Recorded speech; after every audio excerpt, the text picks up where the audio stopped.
Welcome to Inside Carbondale. This is the podcast that brings you the latest information about projects and events going on in Carbondale.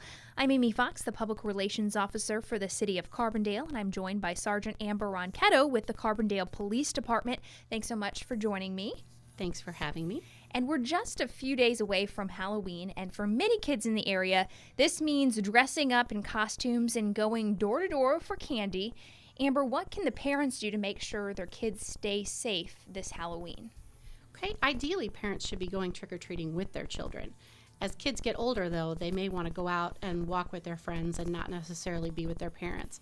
The best way to let them have fun but still keep them safe is to have a parent or two chaperone the kids, staying far enough back that the kids get a little bit of freedom, but not so far that they can't keep them all in sight.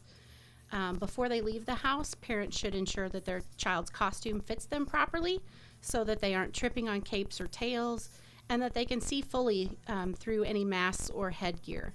Their costume should have reflective or even lighted portions on them, and they should check batteries in the flashlights that they're taking with them. Reflective tape and blinkers can be added to any costume that doesn't have them for very little cost.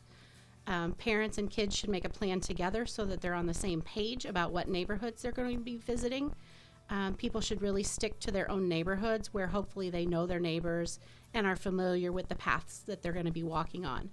And parents should always remind their kids to stick to the sidewalks where it's safer and not walk through people's yards. Another thing to remember is that you should only eat homemade treats if you know the person that gave it to you. Otherwise, you can't be sure what ingredients are in the item or know for sure that it's safe to eat. And if a home isn't lit up, should kids continue on their path to the next home that maybe is lighted? Yes, they should skip that house. There are many reasons why people don't have their porch lights on. They may not be home if they're at work or they're out trick-or-treating with their own little kids, or they might have run out of candy. They might, however, be somebody who doesn't celebrate Halloween either because of their religious beliefs or because they aren't allowed to by law, like sex offenders. Whatever the reason, we should be respectful of all of our neighbors and not approach their home if they don't have their lights on.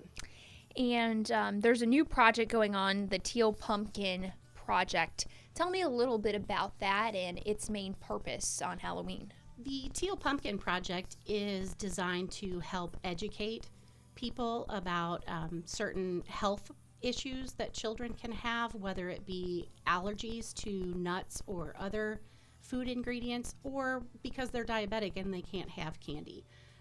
It is a nationwide kind of project, and they want to promote that if you have a teal pumpkin on your porch, you're going to provide something that isn't a candy-related treat, whether it be little trinkets from the store or glow necklaces or something like that, something that isn't edible.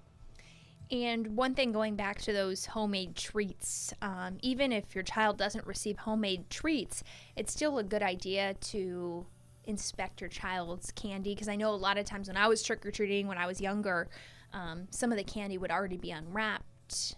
Absolutely. It's always the best bet to inspect all of the candy. Make sure it's not old and could be a tooth hazard or whatever. If it's gotten hard and it could crack a tooth or a filling, and just to make sure that it's not tampered with. We've never had an instance of that in Carbondale, but that doesn't mean it's never a possibility. So it's always the best bet to check the kids' candy and just toss anything that looks suspicious. Why is it so important to make sure the kids stay on the sidewalk and then to carry a light with them or wear that reflective tape? I know it's an exciting night for kids and they sometimes probably don't pay attention to what's going on around them. Right. The kids are super excited about it. They want to hit as many houses as they can. But there are a lot of areas in town that aren't as well lit as we would like them to be. The street lights can only do so much, and if the houses are spaced a little bit farther apart, the house lights don't adequately light up the whole area. You want to make sure that your kids are going to be seen by drivers. Some children are short enough that they're like at bumper height, and a driver isn't going to see them until it's too late. Hopefully, bright, well-lit costumes and flashlights can help alert that children are around. And what are the official trick-or-treat hours for the city of Carbondale? Here in Carbondale, it's 5 to 8 on Halloween night.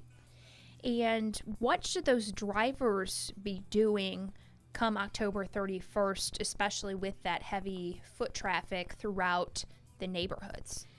They need to remember to give themselves some extra time to get where they need to be so they aren't rushing. They need to remember that there will be lots of children, some of them small, walking about.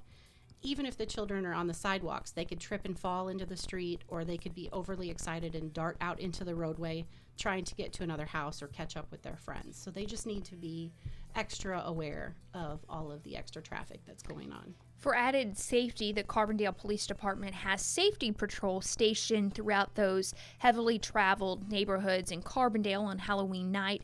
Tell me a little bit more about the Pumpkin Patrol and the importance and responsibilities that those volunteers have. Okay. The Pumpkin Patrol is a group of volunteers that work with the police department.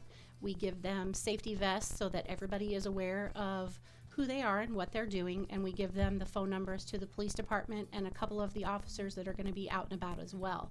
That way, if they see something suspicious or they find a child that's lost, they can give us a call and we can get the situation rectified. A lot of these people, they're just the additional eyes and ears to help out the police department. Their sole purpose is to help keep the kids safe, and they're going to be looking out for kids that may have been separated from their group or that might be doing something potentially unsafe.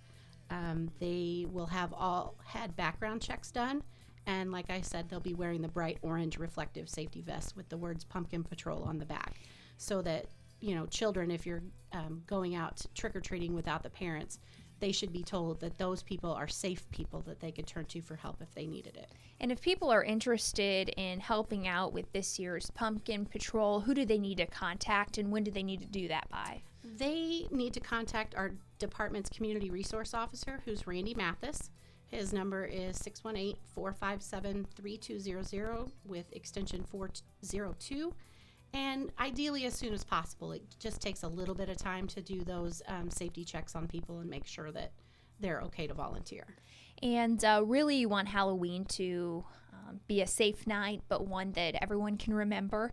And I guess if kids are out and about, parents are out and about, and something just doesn't seem right, what do they need to do? Who do they need to contact? They need to contact the police department or one of the volunteers or one of the officers that are going to be out and about. We have several extra officers that will be on duty that night. Most of them will either be in uniform or be identified somehow as being with the police department or one of the safety Pumpkin Patrol volunteers. They can, if they don't have their phones with them or they have a dead battery or whatever, they can reach out to one of us and we'll all be able to assist them if something doesn't seem right.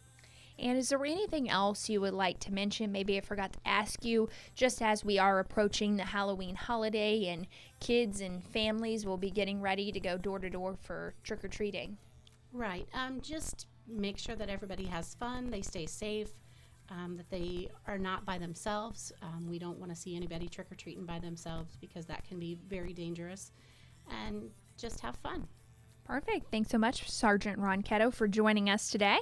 And we hope all of you will join us next time for another episode of Inside Carbondale. Have a great day. If you have feedback or have ideas for future podcasts, feel free to email me at afox@explorecarbondale.com.